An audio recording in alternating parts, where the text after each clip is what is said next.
In this lecture, I'm going to introduce you to some drums and drummers in the Dagbon tradition from a people known as Dagomba, who live on the southern savanna of Ghana. The hourglass-shaped drum you see here is the lunga, and as you will soon hear, this drum is capable of astonishing flexibility in pitch and tone color. The thing that gives the drum its flexibility is those chords that run from drumhead to drumhead. When the player squeezes those chords with his forearms selectively, that will raise or lower the pitch of the drumhead and also modulate its tone color. This drum is called the gungong, and as you can probably tell from looking at it, its sound is much deeper and more robust and not nearly as flexible. Here you see a man who makes both kinds of drums, and I resonate deeply with the companionship he obviously feels with his friend there. Those who play these two drums, lunga and gungong, are known as Lunsi. In addition to being expert drummers, the Lunsi fill important roles in Dagomba society, and I'm going to focus on one of those roles in particular after we've heard and learned about some of their music. The piece we're going to hear is Naa Bao, a salima or praise name dance song of Dagbon.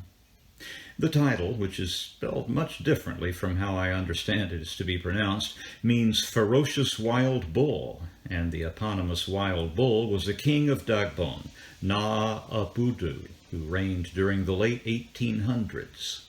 He once scoffed at a warlord who challenged him, "I am a dangerous wild bull. Kill me if you can." That saying has immortalized him. People still quote him to this day and sing about him.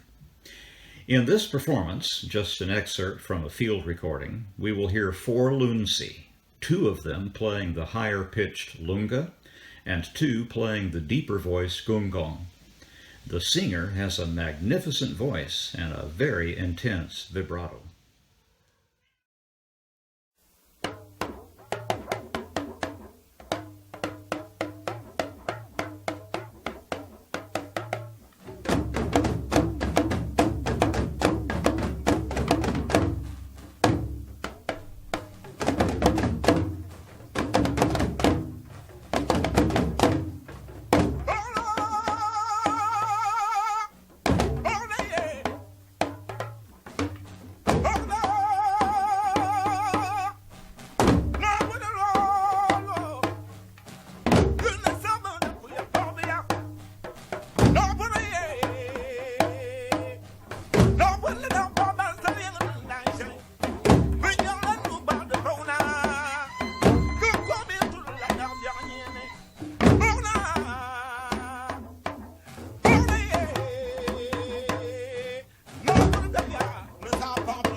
That long electronic fade-out means, of course, that there was more music, and it's impossible to tell by this excerpt how much more music.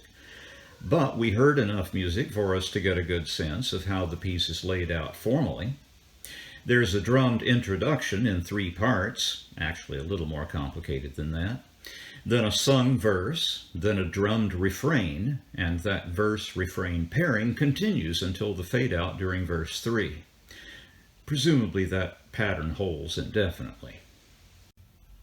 What the singer was singing is, as you might have surmised, Na'aburu's challenge. I am a dangerous wild bull. Kill me if you can. But that's not the entire text of the song. Let's not forget about drum language. Even though the refrains are drummed, those patterns have a meaning in Dagbonli, the spoken language of the Dagomba. The patterns those drummers are playing mean, it is Naa Bao, that's him. It is Naa Bao, kill him. Parts of those short phrases are repeated a few times. I want to take a closer look at that three-part introduction, of which, as I indicated, there's more than meets the eye, because there's some interesting stuff going on there. We hear both types of drums, starting with the solo lunga player.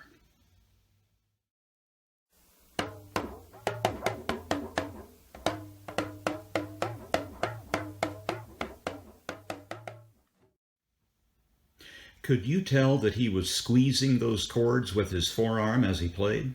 Did you hear the pitch gradually rise as he carefully applied that pressure? Next comes an answer from the gungong drums and the other lunga player. This is actually a little polymetric exercise, the relationship between the parts being that same 3-to-2 relationship that we heard in El Aparecido a few lectures ago.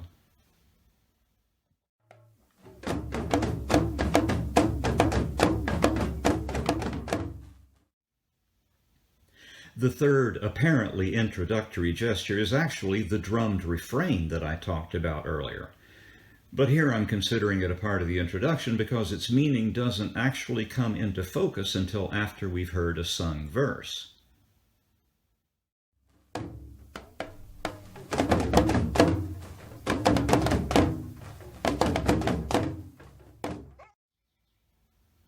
Now let's listen to the entire opening again, and I'll guide you through it.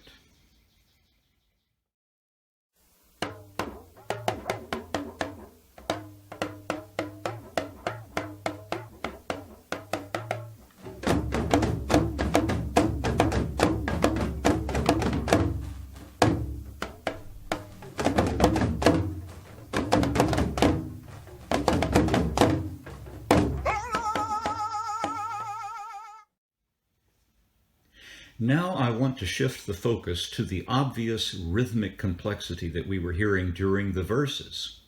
You hear some emphatic downbeats by the gungong players, separated by an interval of time during which the two lunga players are accompanying the singer. The downbeats themselves are not all that interesting, but the drumming between them is awfully complex. Listen to a little of that to see if you can tell what I mean.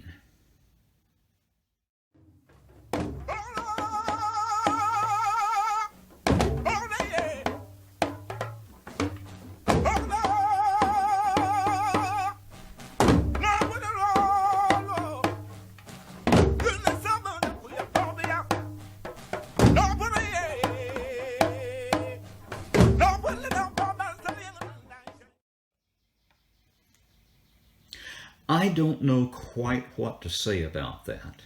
It's possible that there's some freewheeling playing going on at times, but I don't actually think that's the case.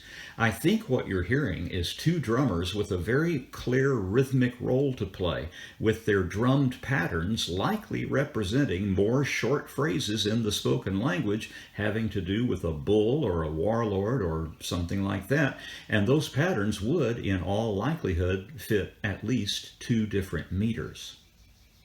But it's hard to get a sense of that because the music is so pointillistic. Do you remember when I used the adjective kaleidoscopic in my last lecture to describe the texture of the Agbekor Vulolo, with all 6 of those percussionists playing a constant wash of closely interlocked drum language patterns? When you look into a kaleidoscope, there is no visual silence anywhere to be found. Every square millimeter of your field of view is occupied by a shard of colored glass, reflected times 6 or 8 by the mirrors in the chamber that holds the glass shards. Similarly, there was no silence anywhere in that music. But in this music, the silences are cavernous, setting apart every stroke. That's why I described it as pointillistic, which of course is not a musical term, but a painterly one. If you will look at some of the paintings done by the pointillists who were active in France, especially during the late 19th through early 20th centuries, you'll see all the paint laid on in short bursts instead of long, fluid, lyrical brushstrokes. In really extreme examples, a close-up view will yield nothing but colored dots on a white background, and you'll have to lengthen your viewing distance to resolve it into an image. Do you see why I described this music as pointillistic? Perhaps you recall that I described Eva Ayon's Azúcar de Caña the same way. Let's hear the piece once more, just for the sake of enjoying its complexity and intensity.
Earlier, I made passing reference to the role that the Lunsi, the drummers, play in Dagbon society.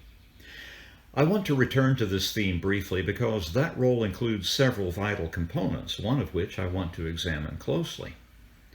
The Lunsi are verbal artists, counselors to royalty, cultural experts, entertainers, and genealogists. It is that last item I want to focus on. In particular, I want to entertain the question, how did the Lunsi come to be genealogists? The answer, I think, can be found in the tradition of drum language. Understand that the Dagomba, like other equatorial African tribes, are only recently literate, and by recently I mean only for the last couple of centuries. After all, up until that time, the Dagomba were foraging people, hunter-gatherers, and to my knowledge, no hunter-gatherer people have ever invented a written language. What need would they have for it? Written language began not as literature, but as record-keeping, and certain kinds of record-keeping become important only after there's grain to be harvested and granaries for storing it and governments who keep control of the granaries. In other words, food distribution. When there are cities and a larger population, it's important to keep track of how many bushels of grain there are in the granary, and how many we'll need to add in order to get through the next year, and how many slaves are working the fields, and so forth. Those are not the kinds of records that foraging cultures need worry about. Nevertheless, some records are important to a pre-literate society, but they're not those kinds of records.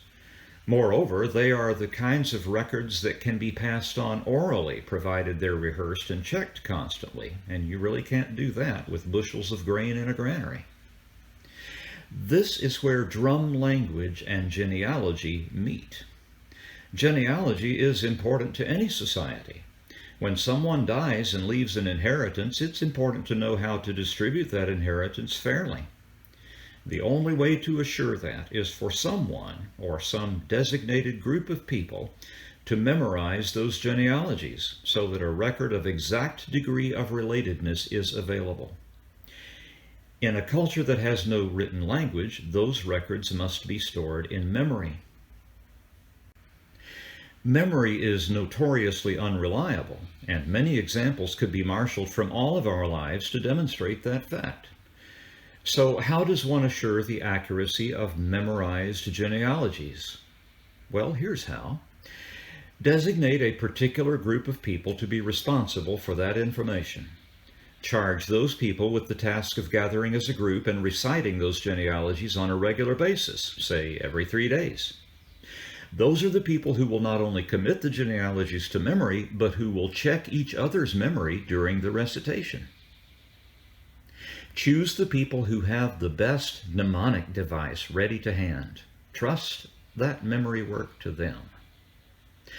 What mnemonic device would serve the purpose?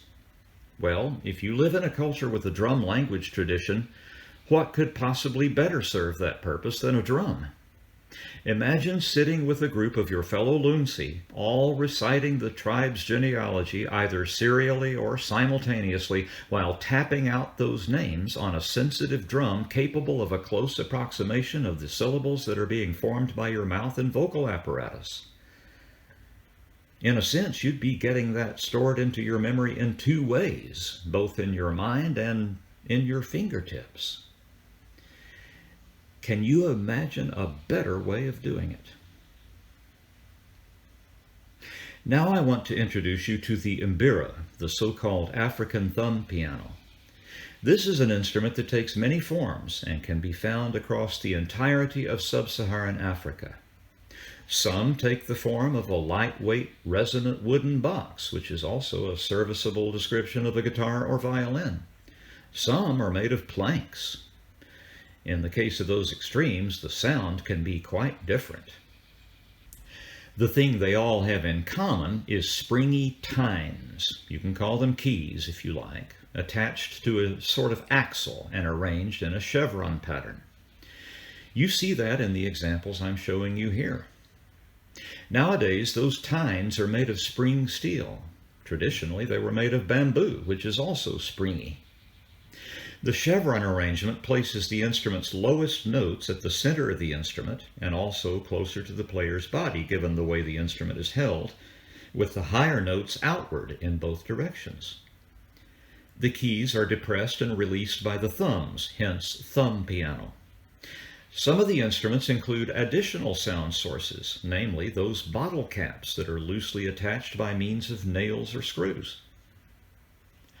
When the body of the instrument picks up the vibration of the keys, that vibration is in turn transferred to those bottle caps, which vibrate in sympathy with the primary sound and produce a sort of buzzing effect. In the recording we're about to hear, that buzzing may remind you of the sound of a jazz drummer playing a snare drum with steel brushes, not sticks. Here's Nema Musasa, played by Shona musicians from Ghana.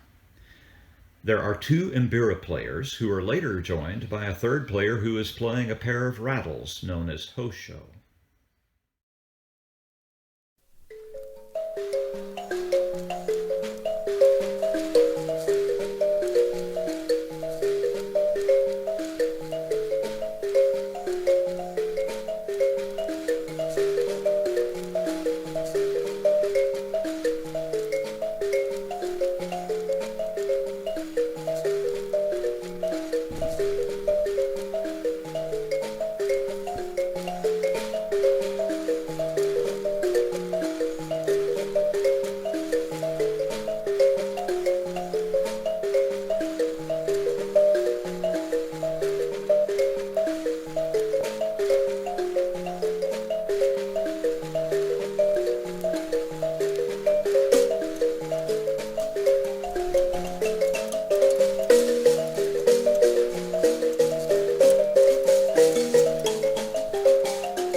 I'm sure you were struck by how repetitious that music was.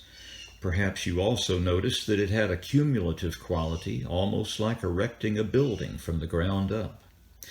The piece began with a single Mbira player who was playing a two-part ostinato, whose meter is best felt as fairly broad triple time. Well, there's that word ostinato again, and for good reason. As I mentioned in my last lecture, a lot of sub-Saharan African music is dependent on it. I call this one a two-part ostinato because it's built on two regularly alternating chords, a sort of out harmony followed by an in harmony, or perhaps you perceive it as an up harmony followed by a down harmony. If I were to describe it in terms of harmonic function, I would say it was an active harmony, a harmony characterized by tension, followed by a more relaxed harmony that resolved the tension. In other words, like dominant resolving to tonic. Each of these harmonies requires two measures, so the whole pattern is 4 measures long, and that 4-measure phrase cycles constantly throughout the piece. This is the piece's foundation. After that first Mbira player had played 6 complete cycles, a second Mbirist joined him, playing a melody that included a descending scale and some accents that clearly did not line up with those implied by the first player's part. In other words, at that point the music had become polymetric. This arrangement then continued more or less consistently until about a minute later, when a third player joined the group. That third player was playing a pair of rattles known as hosho, made from a distinctive gourd that had grown wild in the region since forever. The hosho player was obviously playing a pattern that fell in line neither with the first player's meter nor that of the second, so, metrically speaking, the music had become quite dense by that point. And after continuing for a while, the music ended abruptly. Didn't formally close like most of the music we've heard in this class, but just stopped. I wonder why. Well, here's why. The title, Gathering Branches for Shelter, doesn't mean that a storm is blowing up and some people are getting ready for rain. These branches are being gathered for shelter against an enemy, in other words, for camouflage. This music serves the same function as the music in the Senasunian scene in Jimbifola. It was to encourage the people who were doing the work. Once sufficient branches had been gathered, then the music simply stopped. Its function had been realized. In the spirit of trying to tie things together by pointing out extensible principles, I want to remind you that you've heard something like that earlier during these lectures, but not in a lecture having to do with African music. It was from my abbreviated unit on music from Latin America, a San Juan dance tune played on the Mbabura harp, with the second player pounding on the harp's soundboard and singing a song about a dear old lady who had left the village. You may recall that there was no real formal design to that song. It was just a couple of contrasting phrases alternating in no predictable time interval, and a couple of verses scattered almost at random throughout the piece, and then an abrupt ending rather than a formal close. What I described there is pretty close to what you heard in Nema Musasa. That little dance tune from Ecuador was not meant to be listened to. It was to be danced to. So once the other revelers in the tavern were showing signs of fatigue or disinterest, then the little two-man band would just stop whatever tune they happened to be playing and start a different one, hoping to lure the customers back out onto the dance floor. It's often easy to determine whether a piece of music is meant for listening or as a background for some other activity by paying attention to the way it ends. Let's hear Nema Musasa one more time, and this time, as we go through, I'll point out some things that are happening.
Whatever image you expected to come up at this point, I'm pretty sure it wasn't anything like this. If you find it disturbing, I'll consider that a good thing, and I hope my intentions will become clear as you listen to this part of the lecture. I'm about to play you some music by the Baaka, a group of rainforest dwellers in the Congo Basin, who until very recently had very little contact with the encroaching outside world, none of that contact wished for by them. They live much as they always have. They are among the few extant hunter-gatherer societies on Earth. They are cooperative net hunters. They are celebratedly egalitarian. They are doomed. The lithograph you see here is of a couple of Baaka girls placed on exhibit at the German Geographical Congress in Stuttgart, Germany, sometime around 1875. Does that image evoke anything in you?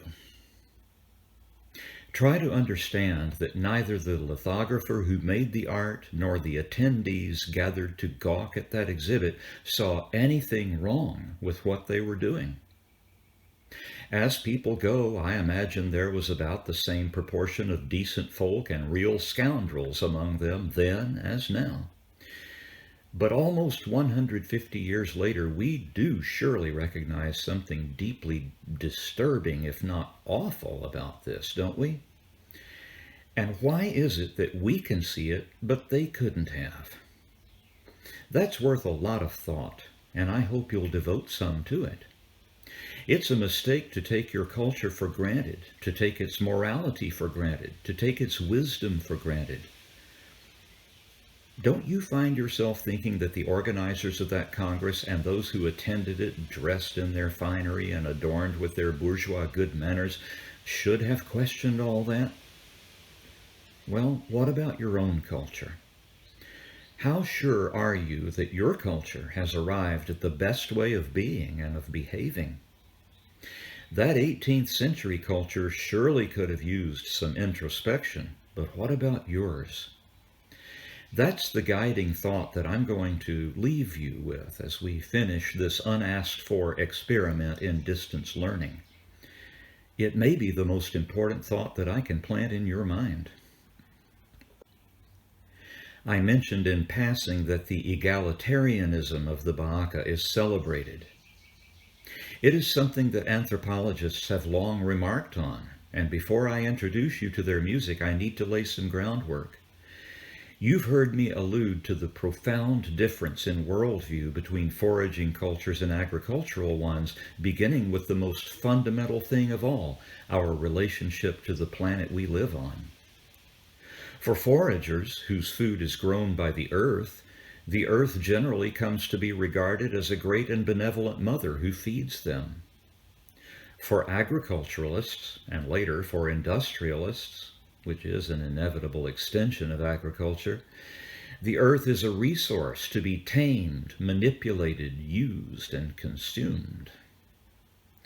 I can't imagine a more profound difference in worldview. But that alone does not account for the egalitarianism of foraging cultures and the social stratification of those involved in agriculture. An explanation for that difference is easily accounted for by a simple fact. If you gather your food rather than growing it yourself, there is no way to hoard that food. If you kill an animal for food, it must be eaten right away in that tropical climate, or the meat will spoil and the life of that animal will have been wasted along with your effort. So a tribe of cooperative hunters like the Baaka are going to share that food with everyone who had a hand in killing it, and for the Baaka, that includes everyone in the tribe. But what agriculturalists tend to focus on is crops that can be stored. In other words, cereal crops, grains. If you can figure out a way to keep the harvest dry and keep the rodents out, you can store grains indefinitely. And if you can store them, you can lock them up. If you can lock them up, you can decide who eats and who doesn't. In that simple fact lies the origin of all socially stratified systems, which are inevitably authoritarian. With that arrangement, you get kings. The tribal chiefs of hunter-gatherers are not kings by any stretch of the imagination. They don't have special privileges. They have special responsibilities. The gradual shift from foraging to agriculture that began about 10,000 years ago as the ice sheets of the Pleistocene retreated entailed a profound shift in worldview, and that shift had ramifications for political arrangements, systems of religious observation, and of course music and the other arts. The deities of hunter-gatherer people are overwhelmingly female, with the greatest of all being the benevolent mother who feeds us all, and their kinship systems tend to be matriarchal because of this. All that changes with agriculture. The ultimate civilized systems, the monarchies, come finally to be reflected in the priestly religious systems that support those monarchies, including their monotheism, which reflects the autocracy. This is a line of thought worth pursuing, but I will leave it to you to pursue it or not, as you wish. One of the features of Baaka life that most clearly reflects their essential egalitarianism is their cooperative approach to hunting. They are net hunters, and the hunt involves the entire tribe. Early in the morning of a typical hunt, the entire tribe will leave their village and move very quietly to a nearby hill where the hunt will take place. The men gather on one side of that hill, fanning out and stationing themselves at intervals, holding a large net woven from fibers that can be found in the rainforest, with their spears at the ready. Meanwhile, the women and children will have moved stealthily to the other side of the hill, armed with various noisemakers. At a prearranged signal, the women and children run up their side of the hill, shouting and banging on things and raising the most hellish racket they can. Any animal on the hill will, of course, run away from that awful noise, right into the net that awaits them. If the hunt is good, everyone eats well.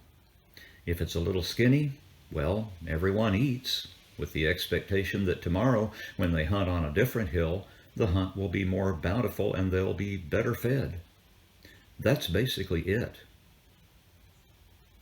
One of the ways the Baaka prepare for the hunt is by singing, drumming, and dancing through most of the night that precedes it. Of course, this serves the purpose of preparing them mentally for the hunt. It's a kind of pep rally, and it is deeply religious in nature. What do their songs sound like? Here's something to consider. What would the music of a truly egalitarian society sound like? Would it move in lockstep unison? Of course not. That suggests that someone laid down the law. This is how music goes, and everyone complies. That wouldn't work in an egalitarian society. Would it be homophonic? Not likely. In a homophonic texture, you have a hierarchy. The melody is clearly the most important thing. The focus lies there. The harmony just supports the melody. Doesn't that seem like a musical portrait of an autocracy? No, the music of the Baaka is polyphonic, and each voice is as important as every other voice, with no hierarchy whatsoever implied. In the field recording you're about to hear, the microphone was placed much nearer some of the voices than others, so it may sound as though there's a hierarchy here, but that's just an artifact of microphone placement. In reality, no one would be able to say which voice is more important because no one voice is more important than any other. This is a case of art reflecting life, a potent reminder, in fact, that the art of any culture is far more revealing of that culture's worldview than any other cultural feature you might study. Here's the music.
That is one of the most beautiful things I've ever heard.